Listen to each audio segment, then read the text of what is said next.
بسم اللہ الرحمن الرحیم اللہم یا رحمان یا رحیم ویا ارحم الراحمین وصلی علی من ارسلتہ رحمۃ للعالمین۔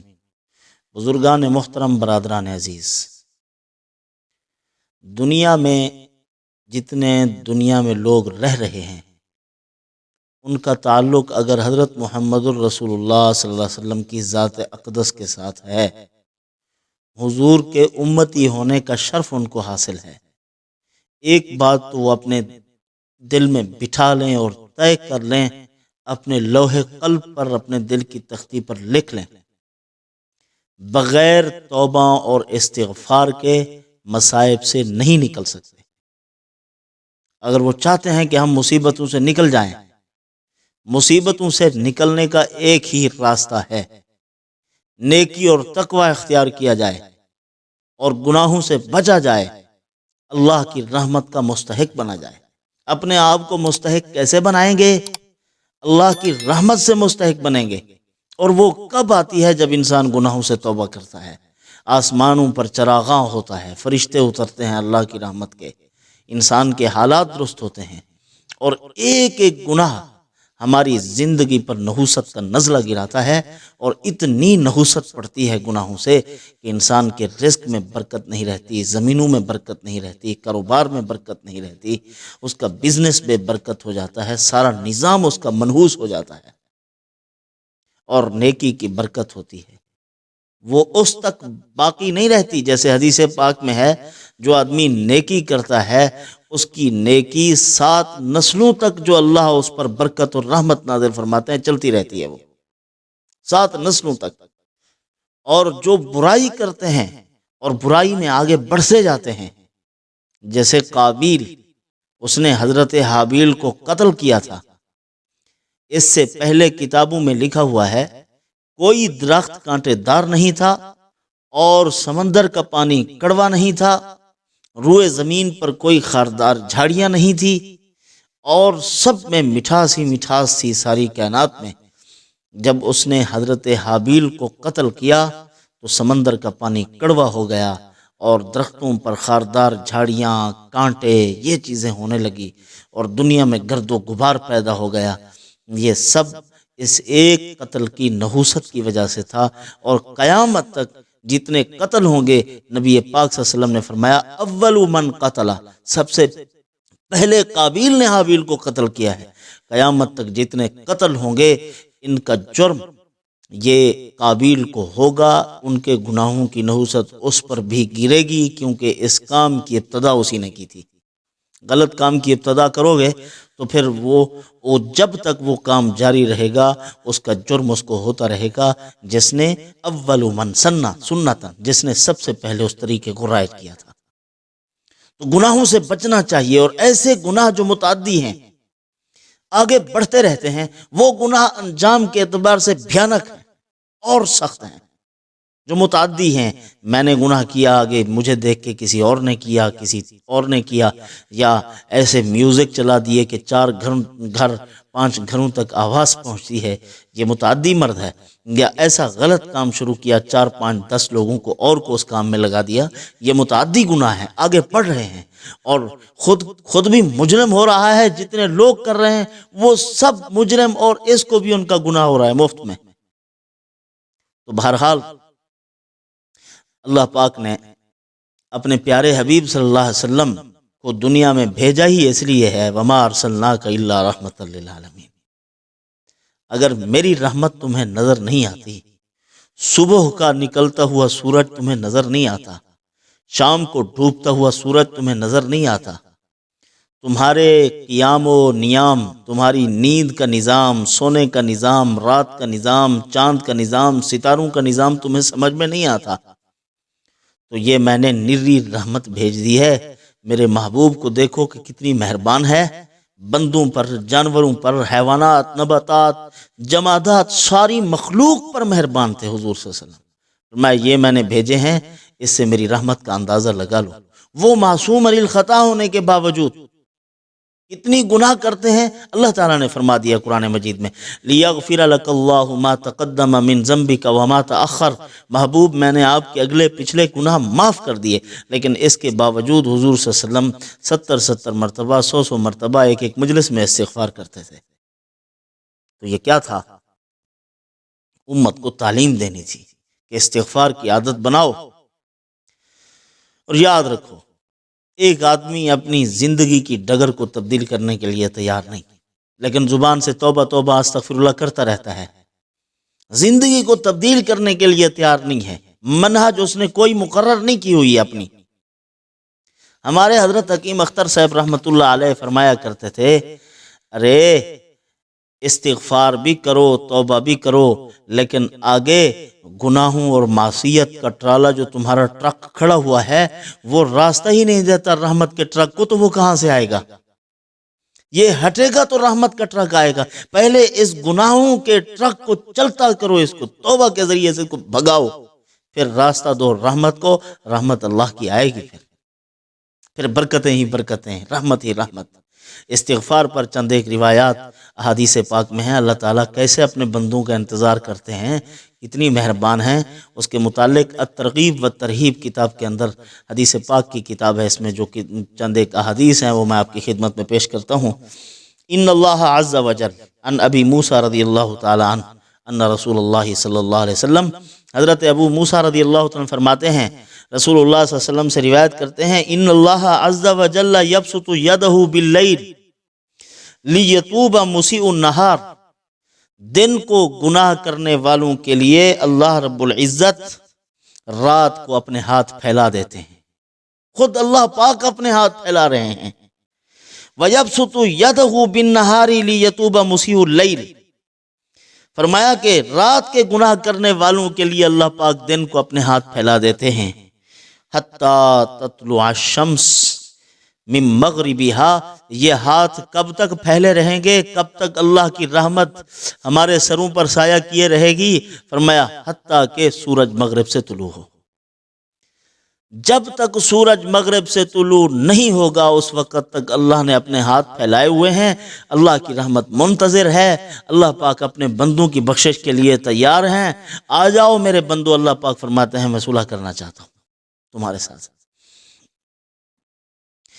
دوسری روایت ہے عن صفوان ابن عسال رضی اللہ تعالی عنہ النبی صلی اللہ علیہ وسلم قال ان من قبل المغرب لبابا مسیرت عرضه 40 عاما.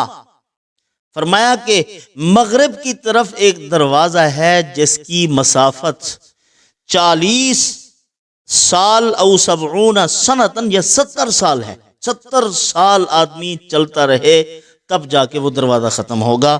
فرمایا کہ فتح اللہ عز وجل للتوبۃ یوم خلق السماوات والارض.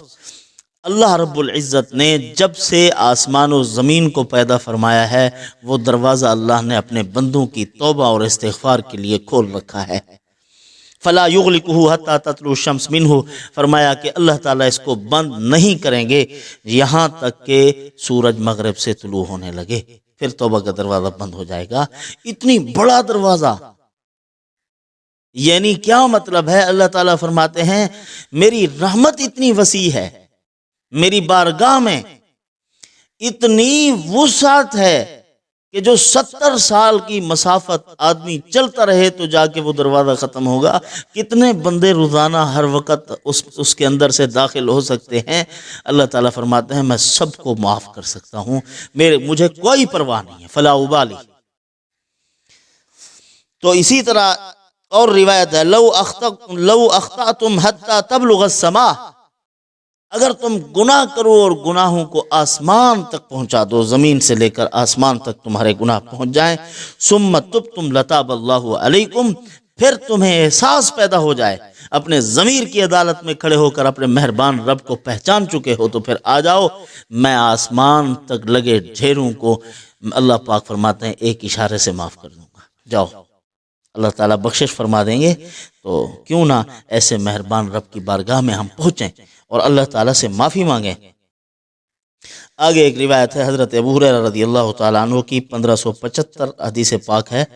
حدیث پاک کا نمبر ہے عن ابی ہریرہ رضی اللہ تعالیٰ عنہ انہ سمع رسول اللہ صلی اللہ علیہ وسلم یقول، فرماتے ہیں نبی پاک صلی اللہ علیہ وسلم سے یہ روایت نقل کی، حضور نے یہ فرمایا، ان عبدا اصاب ذنبا، ایک آدمی سے جب گناہ ہو جائے، گناہ کرنے کے بعد اس کے اندر احساس پیدا ہو گیا، اشک ندامت بہہ پڑے، یا رب، کہنے لگا اے پروردگار، انی اذنبت ذنبا فاغفرہ لی، اے اللہ مجھ سے گناہ ہو گیا ہے، مجھے معاف کر دے۔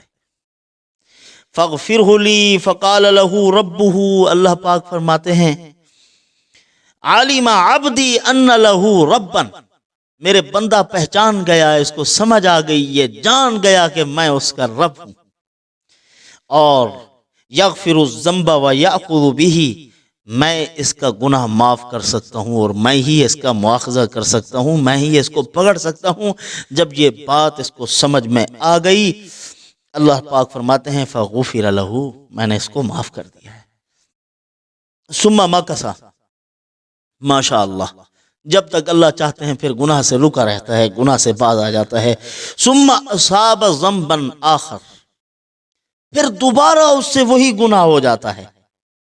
وربما قال، پھر وہ کہتا ہے ثم اذنب ذنبا آخر فقال یا رب انی اذنبت ذنبا آخر، اے اللہ پھر دوبارہ وہی کام ہو گیا ہے، میں پھر آپ کی بارگاہ میں آ گیا ہوں، پہلے توبہ کیا تھا، سچی توبہ کی تھی، لیکن کمزور ہوں، مجھے آپ ہی نے بنایا ہے، کمزور، عاجز، ناقص، اے اللہ میں کیا کروں، غلطی ہو گئی۔ اللہ پاک فرماتے ہیں پھر دوبارہ آتا ہے، پھر میں یوں نہیں کہتا کہ شاہی دربار کا ادب نہیں ہے، آپ کو پہلے آپ نے میرے ساتھ وعدہ کیا تھا، اب پھر دوبارہ تم وہی غلط کام کر کے آ گئے ہو، نہیں، اللہ پاک فرماتے ہیں میں اپنے بندے کو یہ سنواتا نہیں ہوں۔ فاغفرہ لی، جب وہ کہتا ہے اللہ مجھے معاف کر دے، اللہ پاک فرماتے ہیں میں پھر کہتا ہوں، قال ربہ، اس کا رب کہتا ہے، علم عبدی ان لہ ربہ، یہ جان گیا کہ اللہ پاک اس کے رب ہیں، یغفر الذنب ویأخذ بہ، وہی پکڑ سکتا ہے، وہی معاف کر سکتا ہے۔ فغفر لہ، اللہ پاک فرماتے ہیں میں اس کو معاف کر دیتا ہوں۔ ثم مکث ما شاء اللہ ثم اصاب ذنبا آخر، پھر جتنی عرصہ ٹھہرا رہتا ہے، گناہ سے باز آ جاتا ہے، پھر گناہ وہی ہو گیا اس سے۔ ثم اذنب ذنبا آخر قال یا رب انی اذنبت ذنبا فاغفرہ لی، فقال ربہ علم عبدی، اللہ پاک پھر دوبارہ وہی بات کہتے ہیں کہ پھر اس کو پتہ چل گیا ہے کہ میں اس کا رب ہوں۔ فقال ربہ غفرت لعبدی، اللہ پاک فیصلہ فرماتے ہیں میں نے اپنے بندے کو معاف کر دیا، میرے بندے میں نے آپ کو معاف کر دیا، میرے بندے میں نے آپ کو معاف کر دیا۔ فلیعمل ما شاء، بس چاہیے کہ وہ عمل کرتا رہے، جب تک گناہ کرتا رہے گا اور اللہ کی بارگاہ میں آتا رہے گا، معاف کرنے میں اللہ تھکتے نہیں ہیں۔ اللہ تعالیٰ فرماتے ہیں آتے جاؤ اور مغفرت کا سرٹیفکیٹ لیتے جاؤ مجھ سے۔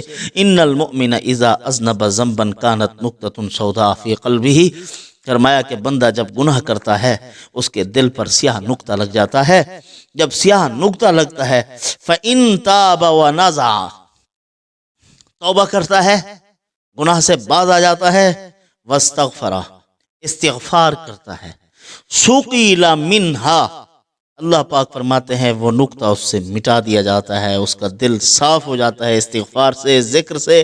وَإِن زَادَ زَادَت، اگر وہ زیادہ کرتا ہے تو وہ زیادہ ہوتا ہے، حتی یغلف قلبہ فذلک الران، اگر گناہ کرتا رہتا ہے تو پورا دل اس کی وجہ سے سیاہ ہو جاتا ہے۔